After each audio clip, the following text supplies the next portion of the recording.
Hello everyone, welcome to Skolaro blog. Today we are going to talk about one of the most important aspects of digital marketing, which is search engine optimization. I'm pretty sure you must have heard about the term called search engine optimization, the practice of optimizing your content to appear higher within search results. What is search engine optimization?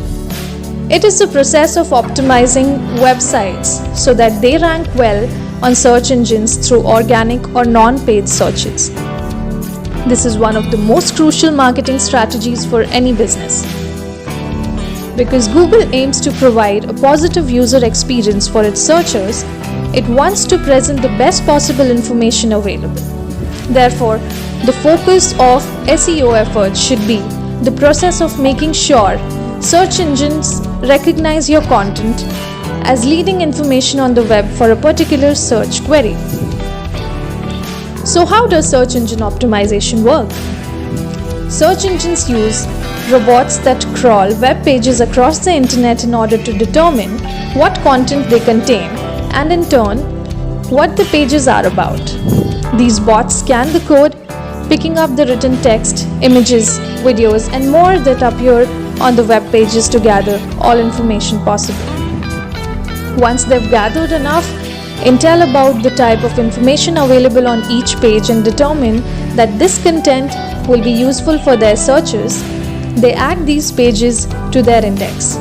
The index is essentially all possible web results that a search engine stores to provide to a potential searcher. Search engines assess what the best result is based on what searchers are looking for, as well as what other information already exists online. When someone searches, their algorithm matches the user's search query to the relevant information in their index, providing searchers with an accurate answer to their query. The platforms then use hundreds of signals to determine the order in which the content will appear for each searcher. These signals are what SEO experts try to master. Well, that's all for search engine optimization. There is probably more to it. When you start using the search engine optimization, you will start knowing about it. There are other things and many other factors that determine how to get more audience to your business through search engine optimization, but you will get to the crux of it once you start using it. So definitely try search engine optimization to grow your business. That's all for today. See you in the next blog.